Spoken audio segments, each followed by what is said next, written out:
Hey, it's Sam. And John. And you can watch new episodes of our latest podcast, OKOP, where we tell the funniest freaking stories on the internet. Like someone making billions off of playing RuneScape? Oh, make those Bitcoin billies. Or the doctor accidentally putting the mistress as the emergency contact instead of the wife. Hey, yo, that sounds like a family feud. Do not tell Steve Harvey. But the point is, we got some bangers. Yes, so if you want to laugh and occasionally cringe, listen now for free wherever you get your podcasts. Hey, Molly, you seen my hammer anyplace? I gotta have my hammer. You seen my hammer with the... No, dearie, not since you laid it down last June. Where did you Oh, I know. I put it right here in the hall closet. No, McGee, don't open that box. Get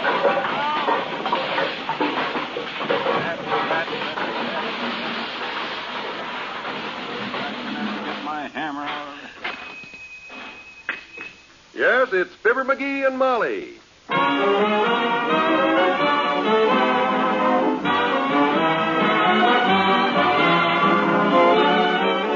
Every night, Monday through Friday, NBC brings you the Fibber, McGee, and Molly program, transcribed, written by Phil Leslie and directed by Max Hutto.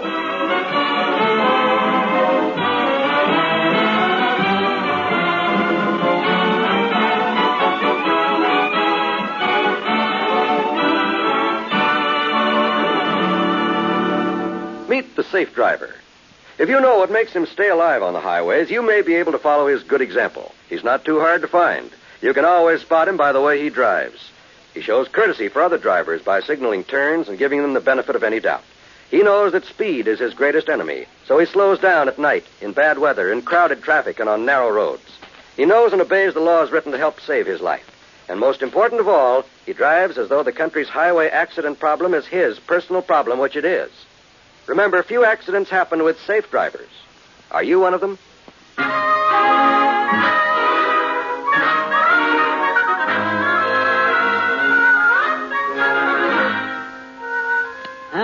Tackle box. Stuffed salmon. Gotta varnish that salmon one of these days. My old mandolin. And that's it. No hammer. I found it, dearie. Here it is in the fruit bowl. Oh, that's where I left my hammer. Give me it, will you? I got work to do today. I'm turning over a new leaf. With a hammer? What leaf? The one on the dining room table? I simply mean, my dear, that I have dedicated today to fixing things. I'm going to clean up all the little odd chores that you begged me to do around the house. Today. Well, hallelujah. Betcha. Oh, I'll admit that I've been kind of prone to put things off this summer. You've been kind of prone all summer, I'll admit that. In the hammock, mostly. But it's going to be different from now on. You're talking to the new McGee, kiddo.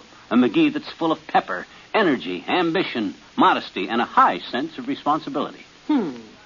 The old McGee is gone. Well, get him back here. This new one scares me to death. You love it. You know what I'm going to do first? Rest a while? No, the first thing I'm going to do is hang Aunt Sarah's picture back up there on the wall where I took it down from. The time I had to pull the nail it was hung on and used it to tighten the horns on my moose head when they come loose the night Uncle Dennis tried to chin himself on him to prove he could, but he couldn't. I remember that night. He tried so hard. One reason he couldn't chin himself is on account of because he's got no chin. No. Oh, yeah, his lower lip slopes right into his collar. So hand me Aunt Sarah's picture off the piano there, and I'll get busy. Oh, dear, now it starts. Yeah. Come in. Oh, Dr. Gamble. Do come in, Doctor. Hiya, Molly. Hello, sonny boy. Well, if it isn't Dr. George Gamble, U.D. You mean M.D.? I mean U.D., the Undertaker's Delight. Oh, McGee. Pay no attention to him, Doctor. Oh, it's always a pleasure to see him again, Molly. Good. To listen to that sparkling, witty dialogue from that brilliant mind of his. Oh, sure. I'd be a happy man if I had your brains, McGee. Thank you, Doctor. In a jar of alcohol. Very amusing, Fatso, very amusing. But don't stand there, lard bucket. Pull up a sofa and set a spell. Well, what'd you do all summer, besides put on 50 pounds or so? Well, the doctor doesn't look any heavier to me, McGee. Are you, Doctor? No, as a matter of fact, Molly, I lost a few pounds this summer. Good for you. For a few days, that is. Found them later, though. They'd slipped down into my vest. They're still there, too. Well, you kids go ahead and gab a while. I got work to do here. He's cleaning up a few little chores for me, Doctor. Yep, first thing I got to do is hang this picture of Molly's Aunt Sarah's up. Get a load of this chromo, will you, Fatso? You ever see a puss like that? Well, I must... Looks like something a near-sighted duck hunter just shot a broom out from under, don't she? Now, McGee, don't start on Aunt Sarah. Well, she seems to be a very nice-looking woman, Molly. Shouldn't have had the picture taken when she wasn't well, though. She's obviously in considerable pain. Pain? Why, she's smiling, Doc. Oh? Why, when she turns on her flashiest smile, looks like she's getting rid of an olive pit. Boy, she's the type Now, of... McGee, that's enough about Aunt Sarah. Okay. She's really a very sweet person, Doctor. That the wealthy aunt, is it? Oh, that's the one. Loaded. She's richer than cream gravy, healthy as a horse, and tighter than a bullfighter's pants. If Aunt Sarah can't take it with her, she'll hide it someplace, believe you me. Oh, you gotta go, Doc? Don't rush off, Doctor. Oh, thanks, but I'd better get along, Molly. I've got to stop by and see a little orphan friend of mine. Oh? Promised to take her to a movie this afternoon. Oh, isn't that nice? A little orphan. She's the cutest little thing you ever saw, Molly, and just as cheerful as can be. Well. No parents or anything. So I've been trying to brighten up her life a little bit. Well, now, that's pretty darn swell of you, Doc. Yes, it is. Taking time from your busy work to bring a little happiness to an orphan child. How old is she, Doc? 32, and a beauty. See you later, kids. Heavenly days. You don't suppose Cupid took a shot and hit the doctor this summer? He couldn't shoot at him and miss, that's for sure. Well, hold this pitcher now while I drive a nail here. Uh-oh. What's the matter? The hammer handle's loose. Set the pitcher down.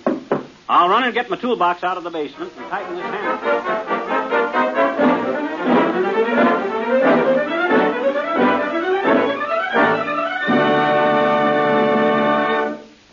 It once seemed that everyone in America was named Smith, Jones, or Brown. But that was a long time ago, and the chances are quite good now that the next person you meet will be Mr. Cohen or Miss Perotti or Mrs. Schumann.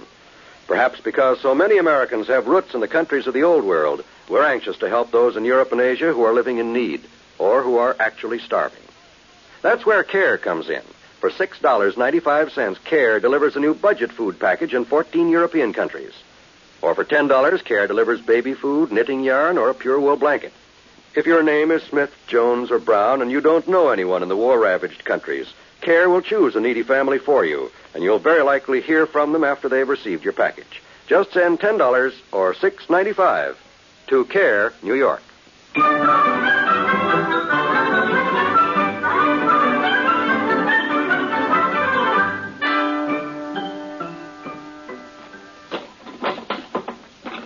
Oh, there was a little brook trout, didn't he daydream by the hour? He dreamed that he went fishing and caught Mr. Eisenhower. Oh, the monkey and the colt. McGee, did you get the picture hung yet? Because Not yet, Molly. I got to tighten the hammer handle first. I thought you did that. You said you had something in your toolbox to fix it with. Well, the toolbox lid is jammed. Lock's busted. I'll have to get my screwdriver and pry the lid off, so... Hold everything, dearie. Yeah. You know, this is getting to be just like Tuesday nights. You know that, don't you? It better be. Well, come in. Oh, hello, Mr. Oh, Wimple. hi, Wimp. Come in, boy. Hello, folks. We haven't seen you for months, Mr. Wimple. Have a nice summer? Oh, just peachy, Mrs. McGee. Sweetie Face and I... Who, Wimp? Sweetie Face, my big old wife. Oh. Sweetie Face wanted to go to the seashore for the summer, and I wanted to go to the mountains. We couldn't agree, so I said, "Dear," I said, "I'll get a coin and flip you for it." Fair enough. But she said, "No, Wallace, I'll flip you for it." And she did. Flipped me over her shoulder and out the window. And I ran through the garage and down the alley and took a bus to Yellowstone National Park. It was lovely. Yeah, we've seen it. In newsreels. Did you see the geyser, Mr. Wimple? Oh, yes. Old Faithful Geyser.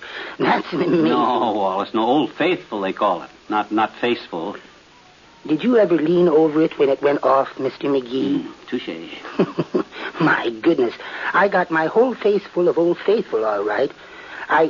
Oh, but I almost forgot what I came by for. What? Well, I wrote a sort of a welcome back poem for you and Mrs. McGee. A poem for us? Well, now, isn't that nice, McGee? I don't know. I haven't heard it yet. I'll read it to you. I call it, "Welcome back to Mr. and Mrs. McGee, who are going to be heard over this network every night, Monday through Friday, inclusive." That don't rhyme. That was just the title, Mr. McGee. The poem goes, "Welcome to Mr. and Mrs. McGee, back again on NBC. As I look ahead, it makes me shriek. What'll you do 5 times a week?" Goodbye now. And then he walks out. You know, that's a pretty good question at that. Yeah, well, maybe I can get back to work here now. Where was I? Well, you were about to hang Aunt Sarah's picture. Oh, yeah. But the hammer handle is loose, so you got the toolbox to get a metal wedge to tighten the hammer handle. Oh, yeah, and the toolbox lid is stuck, and I got to have the screwdriver to pry it open to get the wedge to tighten. Okay, I'll take it from there, Tootsie. Good. Now, let me see once. Where was I? Oh, where'd I put that screwdriver? Screwdriver. Oh, I know. It's in the desk drawer, right where it's handy. Well, good luck with it, dearie. I want to go put some potatoes on for dinner, so keep at it now, will you? Okay, Tootsie. Ah, there goes a good kid. And lucky, too. I can't think just why she's so lucky at the moment, but Hi, mister. Hi.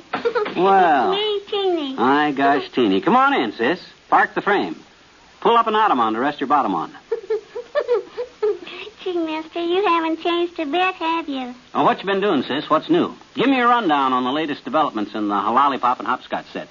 Oh, well, I went to camp this summer. And Willie Toops had the chickle pox. And my little dog, Margaret, he had a kitten, and... Hold it. Your dog had what? My little dog, Margaret, he had a kitten. No, Teeny. You're a little biologically confused here. Dogs don't have kittens. My dog did, I betcha. What? He had a little bitty kitten up a telephone pole, and he wouldn't let him down, so my daddy got a stick. Okay. How's school? You like it this year? Oh, sure. It's just wonderful, mister. We got a new teacher, and her name is Miss Matthews. Oh, Miss Fiditch is gone, huh? Yeah, well, her name is Miss Matthews, and she's teaching us all kinds of arts and crafts, like making baskets out of grass, and making ashtrays with clay, and all kinds of crafts. Now, that sounds mildly fascinating, sis. Well, what do you like best? Which craft? Sure. Yeah, that's the one I want to learn, but they don't teach that craft.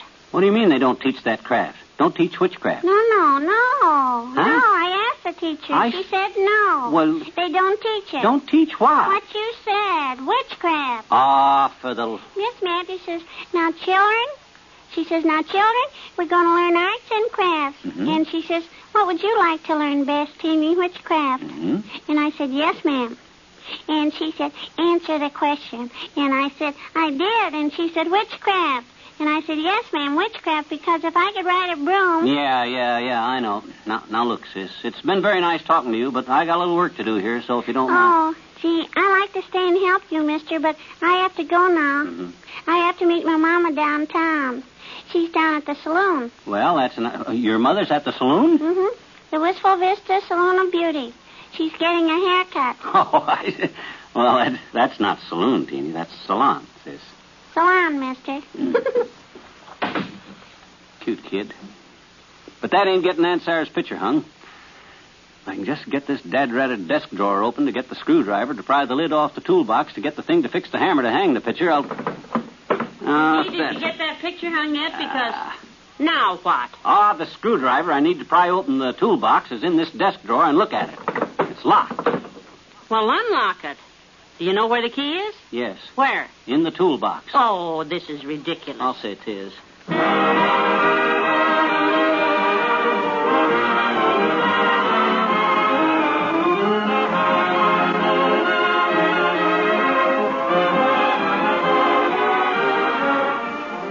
Fibber and Molly return in just a moment. You know, a lot of vacations start as a daydream and end as a daydream for lack of money. That needn't happen to you. You can have extra money when you need it. Simply join the payroll savings plan for buying United States savings bonds. When your bonds mature, you'll get back $4 for every $3 you invest. There's your extra money, your vacation, both guaranteed. Ask your employer about buying United States savings bonds through the payroll savings plan. Then join.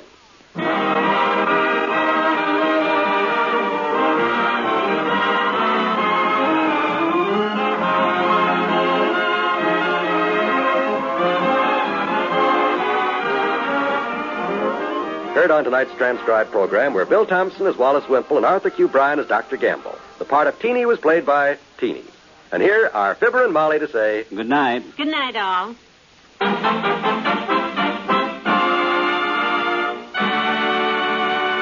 This is John Wald reminding you that Fibber, McGee, and Molly will be back tomorrow night at the same time. Hey, wait a minute. What do you mean tomorrow night? You mean next week? We won't be back till You'll just be here tomorrow, Buster, that's all. Same time. Okay. Good night.